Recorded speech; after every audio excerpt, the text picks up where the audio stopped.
Sveiki mano kanalo bičiuliai. Sveiki sugrįžę.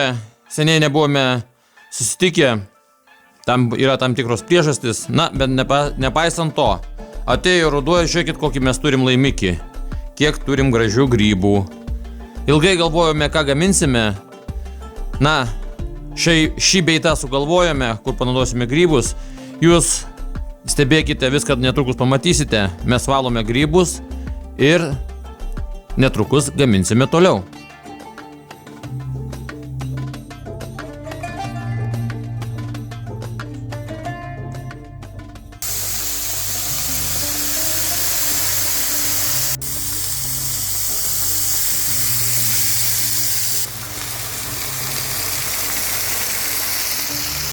Tęsime toliau maisto gamybą savo. Gaminsim šiandien labai įdomų patiekalą. Jau paruošėm grybus, apkepėm juos svieste. O dabar pjaustome veršieną. Veršieną pirkau turguje, lygiai 1 kilogramą.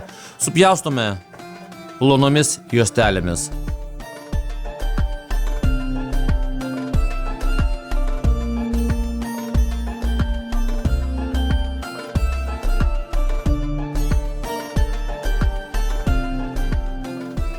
Susitvarkėm su veršiena, smulkinam svogūnus, kubeliais, kaip sakoma.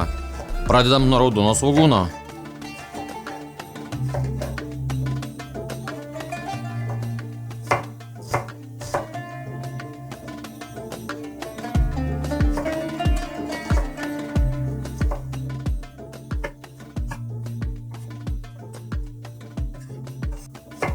Toliau smulkinam paprastą lietuvišką baltą svogūną.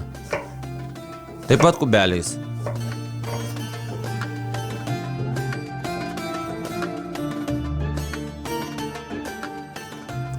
Toliau susismulkinsime petražoles. Viską pasiruošime iš anksto, kad paskui neprasidėtų šokiai aplink kazaną, lakstyti. Tai mes viską išsikį susismulkinam ir jums taip pat turiu pasiruošti viską iš anksto. Toliau procesas vyksta labai sklandžiai.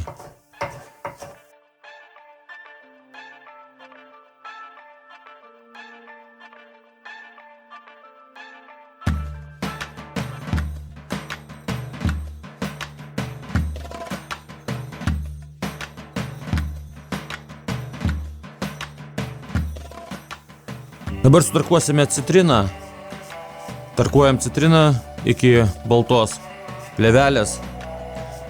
Kitu atveju patiekale jausis kartumas. Na, manau, čia viskas paprasta. Pasiruošėm visus produktus ir netrukus eisim kaitinti kazaną. Susitiksime jau prie kazano.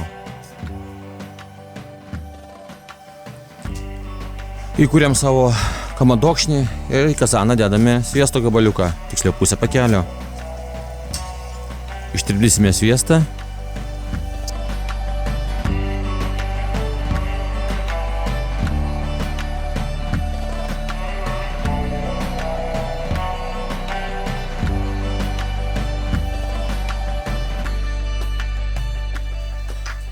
Sviestas ištirpo ir dabar sudėsime veršieną.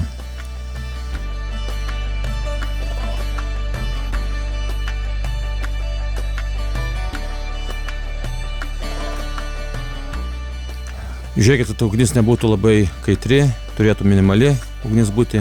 Mums nereikia čia kepti, mums reikia tiesiog ją patroškinti. Veršieną patroškinti svieste. Toli nuo kazano nepabėgame, kas minutę, pusantros. Karts nuo karto pamaišome veršieną, kad jinai gražiau išsitroškintų. Turi gauti švelni mėsa. Nežinau, kaip mums pavyks, bet aš manau gausis super. Toliau eina pipirai, viską dedam pagal save, kas kaip mėgstat, kas daugiau, kas ryškiau. Na, mes tradiciškai visko po truputėlį, ypatingai nedaug vartojame druskos. Na ir dabar kepsime, kol mūsų veršiena pilnai bus paruošta. Troškinsime, sakiau, kepsime, teisingai, troškinsime. Viskas, mėsa įsitoškino, ją išimsime iš kazano.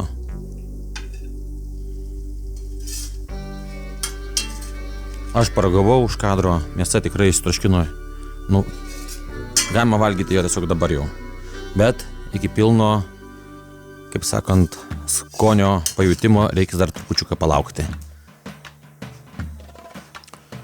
Dabar apkepinsim saugūnus, kuriuos supjaustėme, ir baltą, raudoną. Netgi neapkepinsim, irgi aptroškinsim. Tie, kurie mėgstate gaminti lauke, tai gali irgi savo patiekalais dalintis mano tiek YouTube kanale, komentuodami, tiek Facebooko grupėje. Nuorodas paliksiu po šiuo vaizdo įrašu. Svogūnai gražiai pasitušino, negražiai pasakiau. Ir dabar dėsime miško grybų.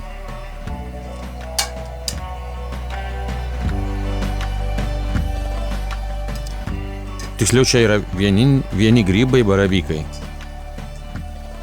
Va štai toks gausias mūsų įdomus patiekalas. O kvapas laukia fantastinis. Mišką net primena grybų kvapas.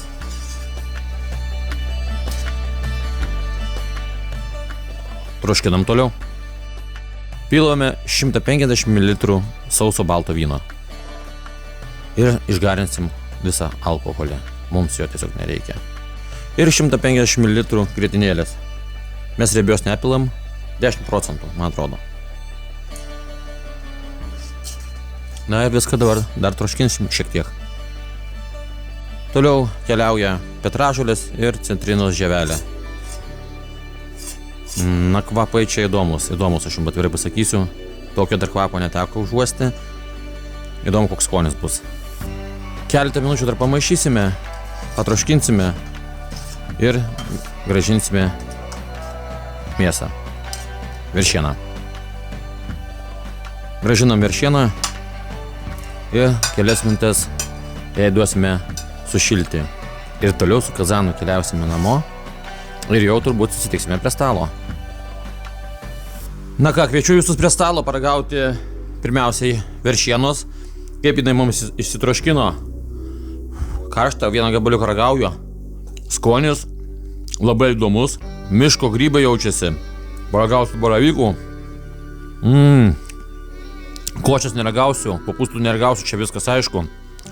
Ačiū visiems, kurie žiūrėjote. Gaminkit sočiai. Likite sveiki, laukit naujų vaizdo įrašų. Nepamirškit prenumeruoti kanalo.